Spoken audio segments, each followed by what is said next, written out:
இந்த உலகம் ஜெயிச்சிருவன்னு சொன்னா கேட்காது, ஜெயிச்சவன் சொன்னா கேட்கும்னு சொல்லிட்டு இவர் சினிமாவில் சொல்லி சினிமாவில் மட்டும் இல்லைங்க நிஜத்திலையும் நிரூபித்து காட்டியிருக்காரு. அது மட்டும் இல்லாமல் இவரை பற்றி சொல்லணும்னா தான் வெற்றிக்கு மட்டும் இல்லாமல் மற்றவங்க வெற்றிக்கும் கை கொடுக்கறதுக்காக இங்கே வந்திருக்கிறாரு. பழகும் போது சாதாரணம் என்ன மாதிரி பல பேருக்கு உதாரணம். சார் அவன் எழுதுனதையாவது படிச்சு முடிச்சிருட்டோம் சார். ஏன் சார்? தேங்க்யூ. கூட்டத்தில் ஒருத்தராக இருந்து இன்னைக்கு கூட்டத்துக்கே பிடிச்ச ஒருத்தராக இருக்கிற நம்மளுடைய பழகும் போது ஃப்ரெண்ட்ஸ் நம்மளுடைய கோலிவுட் பிரின்ஸ் சிவானந்த் அவர்களுக்கு ஒரு மிகப்பெரிய கைத்தறல் கொடுத்துடலாம்.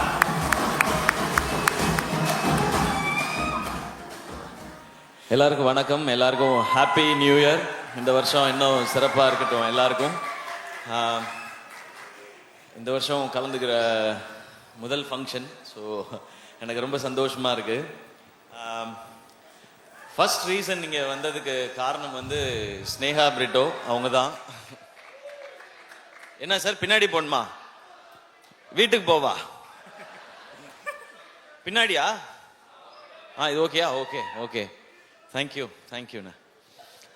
ஸ்னேகா பிரிட்டோ அவங்க தான் ஃபர்ஸ்ட் ரீசன். அவங்க வந்து முன்னாடிலேருந்தே இது வந்து நீங்கள் வரணும் கண்டிப்பாக அப்படின்னு சொல்லிகிட்டே இருந்தாங்க. அதே டைம் விஷ்ணுவர்தன் சாரும் வந்து ஃபர்ஸ்ட் இந்த படத்தோட லான்ச் ஈவெண்ட்டுக்குமே வரணும்னு சொல்லி கேட்டிருந்தாங்க. அப்போ வீட்டில் ஒரு ஃபங்க்ஷன் இருந்தது, வர முடியல சார். நெக்ஸ்ட் ஈவெண்ட் என்ன இருக்கோ அது கண்டிப்பாக வரேன்னு விஷ்ணு சார்ட்டையும் சொல்லியிருந்தேன், ஸ்னேகா அவங்கள்ட்டையும் சொல்லியிருந்தேன். அண்ட் அப்புறம் வந்து இது இப்போ நடக்குது அப்படின்னு சொன்னாங்க. நான் ஊருக்கு போகிற பிளான் ஒன்று இருந்தது. அப்போது சேவியர் பிரிட்டோ சார் வந்து ஃபோனில் வந்து அங்கே வந்து இன்வைட் பண்ணாங்க. அப்போயும் வந்து நான் ஏதாவது சொல்லிடலாம் சார், நான் ஊருக்கு போகிறேன்றதை சொல்லிடலான்னு நினச்சேன். பட் அவங்க சொன்ன ஒரு விஷயம் வந்து எனக்கு ரொம்ப பிடிச்சிருந்தது. பிரிட்டோ சார், இந்த படம் பண்ணியிருக்கோம், நீங்கள் இந்த ஈவெண்ட்டுக்கு வரணும் எல்லாம் சொல்லிட்டு அவங்களுக்கு ஒரு பேஷன் இருக்குது சார். என் பொண்ணுக்கும் சரி என்னுடைய சன்னின்லாக்கும் சரி ஒரு பேஷன் இருக்குது, ஒரு ஆசை இருக்குது, அதுக்காக நான் இது பண்ணணும்னு நினைக்கிறேன் சார்ன்னு சொல்லி சொன்னாங்க. ஓகே, அவங்க பேஷனுக்காக இவ்வளோ பண்ணணும்னு நினைக்கிறாங்க அப்படின்னு நினைக்கும் போது கண்டிப்பாக நம்ம அதில் ஒரு பார்ட்டாக இருக்கணும்னு நினச்சேன். ஏன்னா அவங்க ஈஸியாக சொல்லியிருக்கலாம், இது எதுக்கு நமக்கு, இது வேண்டாம், நமக்கு தான் இவ்வளோ பிஸ்னஸ் இருக்கே அதெல்லாம் பார்க்கலான்னு சொல்லியிருக்கலாம். இல்லை, அவங்களுக்குன்னு ஒரு கனவு இருக்குது, அந்த கனவுக்கு நம்ம சப்போர்ட் பண்ணணும்னு நினைக்கிறதுன்றது ஒரு ரொம்ப பியூட்டிஃபுல்லான ஒரு தாட் அது. அண்ட் அதை தாண்டி சேவியர் பிரிட்டோ சாரை பற்றி நிறைய நான் கேள்விப்பட்டிருக்கேன் இதுக்கு முன்னாடி, எவ்வளவு நல்ல மனிதர் அப்படின்னு சொல்லி. அது நிறைய விஷயங்கள் சொன்னாங்க. அவங்க ஒவ்வொருத்தட்டையும் பழகிற விதம், அவங்க தொழிலில் அவங்க காட்டுற அக்கறை, மற்றவங்களுக்கு கொடுக்குற மரியாதை, அவங்களுக்கு எவ்வளோ பணம் என்ன வந்தாலுமே அவங்க ஒரு ஹியூமனாக ரொம்ப நல்ல மனிதர்னு சொல்லி அவங்கள பற்றி நான் நிறையா கேள்விப்பட்டிருக்கேன் சார். அது மிக முக்கிய காரணம் சார் இன்னைக்கு இந்த மேடைக்கு நான் வரணும்னு நினச்சதுக்கு, இந்த ஃபங்க்ஷனுக்கு வரணும்னு நினச்சதுக்கு. ஏன்னா நம்ம லைஃப்பில் வந்து எல்லா உறவுகளையுமே வந்து நம்ம அதிகமாக எங்கேயாவது ஒரு சான்ஸ் கிடைக்கும்போது நம்ம பேசிடுவோம். அப்பா அம்மா, அண்ணன் தம்பி, அக்கா தங்கச்சி, இல்லை ஃப்ரெண்ட்ஸ் அப்படி இருந்தால் கூட பேசிடுவோம். ஆனால் இந்த மாமனார்ன்ற ஒரு கேரக்டர் வந்து ரொம்ப முக்கியமான கேரக்டர் எல்லார் லைஃப்லேயும். அது வந்து நிறைய பேருக்கு ரொம்ப ஸ்பெஷலான ஒரு உறவாக இருக்கும். அது ஆகாஷ் பிரதர் உங்களுக்கு அப்படி அமைஞ்சிருக்கு. உங்களுக்கு சினிமா பண்ணணும், பெரிய ஃபிலிம் பண்ணணும் அப்படின்ற ஆசை உங்களுக்கு நிறைய இருக்குது. அதை சப்போர்ட் பண்ணுறதுக்கு சார் மாதிரி ஒரு மாமனார் உங்களுக்கு கிடச்சிருக்காங்க. நீங்கள் செய்ய வேண்டியது ஒன்று தான், உங்ககிட்ட இருக்க அவ்வளோ உழைப்பையும் கொட்டிடுங்க. எவ்வளோ உழைப்பை கொட்ட முடியுமோ கொட்டிடுங்க. தமிழக மக்கள் உங்களை அள்ளிப்பாங்க. உங்கள் அப்பா கொடுத்த இடத்த உங்களுக்கு கண்டிப்பாக கொடுப்பாங்கன்னு நினைக்கிறேன் நான். ஏன்னா ஃபர்ஸ்ட் ஃபிலிம் வந்து ஒரு எக்ஸ்பெரிமெண்ட்டாக பண்ணலாம், இந்த அளவில் பண்ணலாம், இப்படி பண்ணலாம் அப்படி நினைக்காம லான்ச்சே இவ்வளோ பெருசாக இருக்கணும்னு நினச்சி இப்படி ஒரு ஃபென்டாஸ்டிக்கான டைரக்டரை தேடி பிடிச்சி இப்படி ஒரு படம் பண்ணணும்னு நினைக்கிறாங்க. ஸோ நீங்கள் அவங்களுக்கு திருப்பி கொடுக்க வேண்டியது ஒன்று தான், உங்களுடைய உழைப்பும் சக்ஸஸும் மட்டும்தான். அதை பார்த்தா அவங்க ரொம்ப ஹாப்பியாக இருப்பாங்கன்னு நினைக்கிறேன். அது இந்த படத்தில் நடக்கும்ன்ற நம்பிக்கையும் எனக்கு இருக்குது. இந்த ட்ரெய்லர் எனக்கு அன்றைக்கி வீட்டில் வரும்போது காமிச்சாங்க, இந்த சாங்ஸ்லாம் கேட்கும் பொழுது. ஏன்னா எனக்கு என் மாமனார் ரொம்ப ஸ்பெஷல். எனக்கு பொண்ணு கொடுத்ததே பெரிய விஷயம். ஏன்னா நான் என்னோட தாய் மாமா தான் அவங்க. இருந்தாலும் எனக்கு வந்து நிரந்தரமான வேலையோ அதெல்லாம் எதுவும் இல்லை. டெலிவிஷனில் இருந்த காம்பேரர் ஒரு எபிசோட் பண்ண 4500 ரூபாய் கிடைக்கும். இப்போ பாலா ஏஞ்சலின்லாம் நிறைய வாங்குறாங்க இப்போ விஜய் டிவியில். ஏன்னா விஜய் டிவி வளர்ந்துருச்சு. இவங்க இந்த ஈவெண்ட்டுக்கே எனக்கு தெரிஞ்ச லட்சத்தில் தான் வாங்கியிருப்பாங்கன்னு நினைக்கிறேன். ஸோ அப்போல்லாம் 4500 ரூபாய் தான் கொடுப்பாங்க. ஸோ பரவாயில்ல. ஆனால் எங்கள் மாமனார் என்ன சொன்னார்னா, அவன் ஏதோ ஒன்று பண்ணணும்னு நினைக்கிறான், மெட்ராஸ்க்கு போய் சர்வை பண்ணுறதே பெரிய விஷயம், அவன் சினிமாவுக்கு போகணும்னு நினைக்கிறான், சப்போர்ட் பண்ணுவோன்னு சொன்னாங்க. எனக்கு இன்னைக்கு மேடை பார்க்கும் பொழுது நான் என் மாமாவுக்கு, மனோர் மாமாவுக்கு தேங்க்ஸ் சொல்லணும்னு நினைக்கிறேன் இந்த மேடையில். அவங்க தான் என்ன தைரியமா சப்போர்ட் பண்ணது. போடா ஏதாவது ஒன்று முயற்சி பண்றான், அவன் பண்ணணும்னு நினைக்கிறான், பண்றா பாத்துக்கலான்னு சொல்லி. ஏன்னா அவருக்கு வந்து ஒரு 43 வயசுல எங்க மாமாக்கு ஹார்ட் அட்டாக் வந்துடுச்சு. அப்போ அவர் பிசினஸ் எல்லாம் விட்டுட்டாரு. ஏன்னா அவருக்கு 2 பொண்ணு, அந்த 2 பொண்ணுங்களை பாத்துக்கணும். அந்த டைம் தான் எங்க அப்பா இறந்துருந்தாங்க. அப்போ என் அக்காவுக்கு வந்து 2 பசங்க இருக்காங்க, எனக்கு 2 பசங்க இருக்காங்க. நான் வேலைன்னு என் உயிருக்கு எதுவும் வந்துடக்கூடாது, இவங்களை பாத்துக்கிறதுக்காக இருக்கணும்னு சொல்லி அவர் வேலையவே விட்டாரு. அப்புறம் எனக்கு சப்போர்ட்டும் பண்ணாரு. என் பொண்ணை கட்டி கொடுத்துருக்கேன், ஒரு வேலைக்கு போடா, 1 லட்ச ரூபா 2 லட்ச ரூபா சம்பாரிடா, படிச்சிருக்கீல்லன்னு சொல்லாம உன் கனவை நோக்கி போடா அப்படின்னு சொல்லி சொன்னாங்க. ஸோ எனக்கு கிடைச்சிருக்க மாதிரி உங்களுக்கும் ஒரு மாமனார் கிடைச்சிருக்காங்க. அது ரொம்ப ஒரு அழகான ஒரு உறவு மாமனாருங்கிறது. இந்த படம் இப்படி ஒரு டீம் எல்லாம் சேர்ந்து பண்ணியிருக்கிறாங்க. அண்ட் ஃபர்ஸ்ட் சாங்ஸ் கேட்கும் பொழுது பயங்கரமா இருக்கு. அது சொல்லவே தேவையில்லை. யுவன் சாரும் விஷ்ணு சாரும் சேர்ந்தா அது ஒரு மேஜிக்கல் காம்பினேஷன் தான். நான் காலேஜ் படிக்கும்போது உங்க கேசட்ஸ் அவ்வளோ வாங்கி வச்சிருக்கேன். நான் ஒரிஜினல் கேசட் தான் வாங்குவேன்.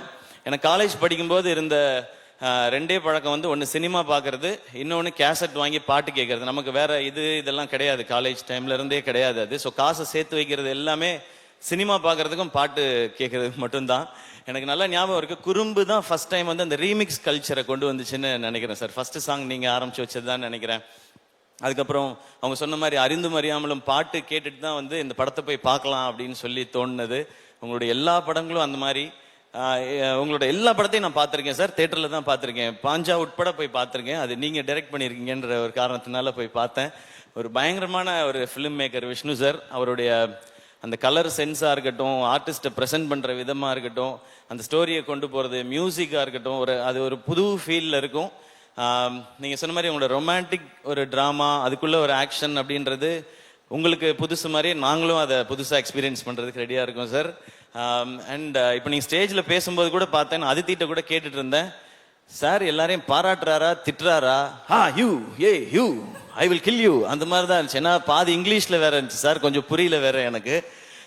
அந்த எனர்ஜி எனக்கு ரொம்ப பிடிச்சிருக்கு சார்.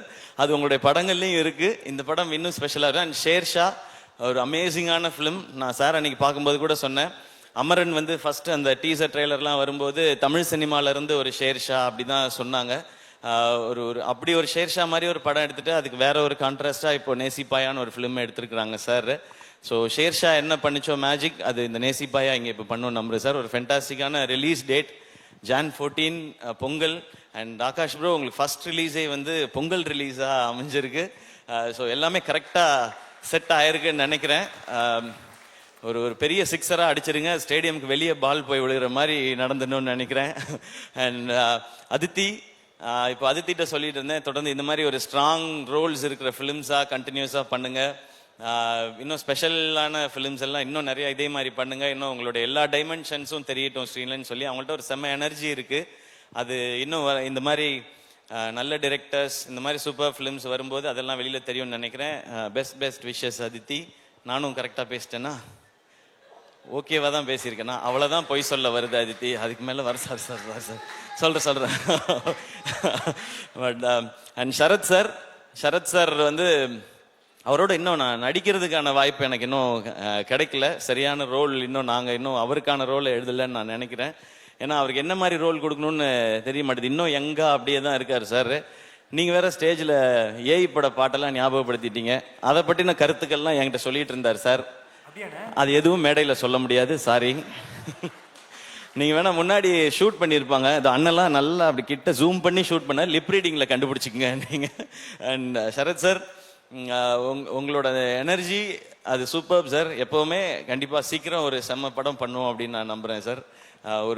உங்களை ஒரு வேற டைமென்ஷனில் காட்டுற ஒரு படமாகவும் அது இருக்கணும். நான் இந்த படத்தில் நடித்தேன்ப்பா, சிவாவோட நடித்தேன், அது நான் இவ்வளோ வருஷம் பண்ணாத ஒரு ரோலாக அதில் அமைஞ்சதுன்னு சொல்கிற மாதிரி இருக்கணும்னு நான் நினைக்கிறேன் சார். அந்த மாதிரி உங்களோட சந்திக்கிறேன் சார். அண்ட் யுவன் சார், உங்களை பற்றி என்ன சார் சொல்லணும்? சிம்பிளாக சொல்லணும்னா கோட் சார். நீங்கள் கிரேட்டஸ்ட் ஆஃப் ஆல் டைம். ஏன் அப்படின்றதுக்கு மிக முக்கியமான ரீசன் இருக்கு சார். நீங்கள் நிறைய ஹிட் சாங் கொடுத்துருக்கீங்க.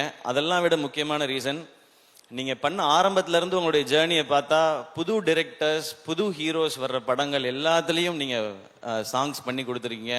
அது சின்ன படம் பெரிய படம் பார்க்காம, பெரிய டைரக்டர் சின்ன டைரக்டர் பார்க்காம, பெரிய ஹீரோ சின்ன ஹீரோ பார்க்காம என்னை நம்பி வரீங்க. இந்த கதை எனக்கு பிடிச்சிருக்கு, நான் இதுக்கு நல்ல சாங் கொடுக்குறேன்னு சொல்லி எல்லாருக்கும் ஒரே மாதிரி ஹிட் சாங் கொடுத்துருக்கீங்க சார். அது மேபி அது அப்பாட்ட இருந்து வந்ததுன்னு நினைக்கிறேன், அது பிளட்ல இருக்குன்னு நினைக்கிறேன். அதனால தான் எனக்கு சொல்லணும்னு தோணும் sir. Your greatest of all time. Maybe நீங்க வந்து பியாண்ட் டைம்னு நினைக்கிறேன் சார். உங்களோட அவ்வளோ பாட்டு நான் இன்னொரு எங்க பட ஃபங்க்ஷன்லயும் சொன்னேன், ஹீரோ ஃபங்க்ஷன்லயும். ஒரு நாள் மிட் நைட்ல வந்து நான் சாரோட பாட்டு கேட்டுட்டே வந்துட்டு ஃபோனே பண்ணிட்டேன் ஒரு நாள். நான் யாருக்குமே அப்படி பண்ணதே இல்லை. சார் நான் உங்க முத்துக்குமார் சார் காம்பினேஷனை நான் மிஸ் பண்றேன் சார் அப்படின்னு சொல்லி. பட் இன்னைக்கு இந்த சாங்ஸை கேட்கும்பொழுது உங்களோட அந்த வின்டேஜ் வைப் இருந்து சார். இதுல இந்த மாதிரி இன்னும் நிறைய சாங்ஸ் நாங்க வெயிட் பண்றோம் சார். நீங்க கொடுத்துட்டே இருக்கணும் சார். கேட்கறதுக்கு நாங்க இந்த மாதிரி லட்சக்கணக்கான கோடிக்கணக்கான பேர் வெயிட் பண்ணிட்டே இருக்கோம் சார். உங்களை ஏன்னா என் காலேஜ் டைம் சார். உங்களோட நீங்க ஆரம்பிச்சு நீங்க பிளாக் பஸ்டர் ஆல்பம்ஸ் கொடுத்த டைம்ல என்னுடைய காலேஜ் டைம். ஸோ நீங்க இந்த மாதிரி விஷ்ணு சார் எல்லாரோடையும் ஒர்க் பண்ணும்போது அந்த சாங்ஸ்லாம் எங்களுக்கு நீங்க எல்லாரையும் கேட்கும்போது என்ன கேட்டிருந்தா நான் சிச்சுவேஷன் சாங்கா சொல்லிக்கிட்டே இருந்திருப்பேன் சார். நாங்க அப்படி இந்த பாட்டெல்லாம் கேட்கும்போது இப்ப பாட்டை கேட்கும்போதும் எங்க காலேஜ்ல அந்த டிபார்ட்மெண்ட்ல படிச்ச அந்த பொண்ணு அவ போகும்போது எனக்கு இந்த பாட்டு தானே ஞாபகம் வந்துச்சு அப்படி தோணும் சார். அது we always love you sir. We always love you and thanks for all the lovely tracks sir. இந்த படத்துலயும் சூப்பரா இருந்தது. அண்ட் நான் வேற யாரையும் மிஸ் பண்ணலன்னு நினைக்கிறேன். இல்ல ஓகே. நேசிப்பாயா எல்லாரும் தியேட்டர்ல வந்து பாருங்க. இந்த மாதிரி ஃபிலிம்ஸ் இந்த மாதிரி ஜானர்ஸ் கண்டினியூஸா ஹிட் ஆனா இந்த மாதிரி படங்கள் இன்னும் நிறைய வரும். அண்ட் நிறைய ஹாலிடேஸ் இருக்கு. டெஃபினட்டா இது பொங்கலுக்கு ஒரு நல்ல ஃபிலிமா இருக்கும்னு நினைக்கிறேன். பொங்கலுக்கு இன்னும் நிறைய ஃபிலிம்ஸும் வருது. எல்லா ஃபிலிம்க்கு என்னோட விஷஸ் எல்லாமே சேர்ந்து தியேட்டர்ஸ்க்கு டிஸ்ட்ரிபியூட்டர்ஸ்க்கு ஒரு பெரிய லாபகரமான ஒரு பொங்கலா இந்த வருஷம் இருக்கட்டும். And thank you so much. இந்த படத்தில் இன்வால்வ் ஆன அத்தனை பேருக்கும் என்னுடைய விஷஸ் அண்ட் கங்க்ராச்சுலேஷன்ஸ். அண்ட் கல்கி ஹாய். நான் ஃபர்ஸ்ட் டைம் வந்து I meeting you for the first time. I've seen all your performances. Wait I forgot 2 lines. தமிழ்லேயே சொல்லிடுறேன். உங்களோட பர்ஃபார்மன்ஸஸ் எல்லாம் எனக்கு ரொம்ப ரொம்ப பிடிக்கும். ஸோ ஃபர்ஸ்ட் டைம் மீட் பண்ணுறேன். Very happy to meet you. And hi Shiv. I saw you in Shershaah. You are too good. Thank you. Thank you so much sir. Thank you Angeline and Bala. சூப்பரா இருந்தது, என்டர்டெய்னிங்கா இருந்தது பாலா உங்களோடது. நீங்க ரொம்ப நேரம் இன்ட்ரோடக்ஷன் கொடுக்க வேண்டாம், எல்லாரும் வீட்டுக்கு போக வேண்டி இருக்குன்றதுனால தான் நான் டக்குன்னு வந்துட்டேன். இல்லைன்னா அது ஒரு 1/2 hour போகும். ஸோ உங்களுடைய பணியை குறைப்பதற்காகவே. பணி சுமையை கம்மி பண்ணிருக்கீங்க. ஏன் ரொம்ப சோகமா இருக்கு பாலா? இல்ல அண்ணன் சோகமான இல்ல, நல்லா பண்ணிட்டு நாங்க லட்சத்துல வாங்குறோம்னு சொல்லிட்டீங்க. அதுதான் யூடியூப் தமிழ்ல வரும் எல்லாத்துலயும். இப்ப என்ன வாங்கலன்னு வேற சொல்லுவீங்களா நீங்க? அண்ணா லட்சத்துல வாங்கினே, அடுத்து வேலை கிடைக்குமா அச்சத்துல தான் ஒரு ஆங்கர் வாங்கிட்டு இருக்கோம். ஆமாண்ணே. ஆக்சுவலா பரவாயில்லண்ணே, ரொம்ப வசதியா போயிடுச்சு. எங்க சம்பளத்தெல்லாம் ஏற்றி விட்டுருக்கீங்க. ரொம்ப நன்றிண்ணே. Thank you so much. We always love you. ஏன்னா வந்ததுலேருந்து உங்களை பார்த்துட்டே இருந்தேன். நீங்க கூட என்ன அப்படின்னு கேட்டீங்க. ஆக்சுவலாக எனக்கு வந்ததுலேருந்து பெட்ரோல் பங்க்ல 0 பார்க்குற மாதிரி உங்களே தான் பார்த்துட்டு இருந்தேன். செம்ம அழகா இருக்கீங்கண்ணே. சீரியஸா செம்ம அழகா இருக்கீங்கண்ணே. Thank you. Thanks to my makeup man. Thank you Ganapathi அண்ணா. என்னண்ணா ஏதோ நல்லதா தான் சொல்றீங்கன்னு நினைக்கிறேன். தேங்க்ஸ்ண்ணா. அண்ணா தமிழ்நாட்டு நாயகன் சொல்றாரு. ஓகே நன்றி நன்றி. சூப்பர்ண்ணே. கண்டிப்பா அமரன் வேற லெவலில் ஹிட் ஆயிருக்கு. ஸோ நீங்க மட்டும் ஜெயிக்கிறது இல்லாம நம்மளுக்கு கூட இருக்கவங்களும் ஜெயிக்கணும்னு சொல்லிட்டு இந்த விழாக்காக நீ வந்ததுக்கு ரொம்ப ரொம்ப நன்றிண்ணே. தேங்க்யூ ஸோ மச்ண்ணே. Thanks lot. ஒரு மிகப்பெரிய கைத்தல் கொடுத்தா நம்மளுடைய கோலிவுட் ஃப்ரெண்ட்ஸ் சிவகார்த்திகேயன் அண்ணனுக்காக. Thank you so much. And Atharva bro, நான் வந்து உங்களை பத்தி எதுவுமே சொல்லல. ஏன்னா அது எல்லாத்தையுமே நான் நம்ம பட ஃபங்க்ஷனுக்காக நான் ரிசர்வ் பண்ணிக்கிறேன். நிறைய இருக்கு உங்களை பத்தி பேசுறதுக்கு. இன்னும் அவரோட சேர்ந்து நடிக்க ஆரம்பிக்கல. நாங்கள் அப்படியே பூஜையில் மீட் பண்ணுறது ஷூட்டுக்கு முன்னாடி பின்னாடி அப்படிதான் இருக்கு. பட் ஒன்று மட்டும் சொல்லலாம். இந்த படம் அதர்வாவோட ரோல் வந்து ரொம்ப ரொம்ப ரொம்ப ரொம்ப ஸ்பெஷல். இன்ஃபேக்ட் எனக்கு என் ரோல் ரொம்ப பிடிக்கும். ஆப்வியஸாக நம்ம நடிக்கிற ரோல் அதுக்கு ஈக்குவலாக எனக்கு அதர்வாவோட ரோலும் ரொம்ப பிடிக்கும். ஸோ அந்த படம் உண்மையிலேயே அவருக்கு ரொம்ப ஸ்பெஷலாக இருக்கும். அண்ட் ஸ்பெஷல் மட்டும் இல்லை, அவங்க ஃபேமிலியும் சரி ஃப்ரெண்ட்ஸும் சரி அதர்வா பிடிச்சவங்க அவங்க ஃபேன்ஸ் எல்லாரும் நிச்சயமாக they will feel very very proud அந்த role. Sir, thank you so much. Please stay back when we invite everyone else on stage. Cast and crew, எல்லாரும் நீங்க மேடைக்கு வந்தீங்கன்னா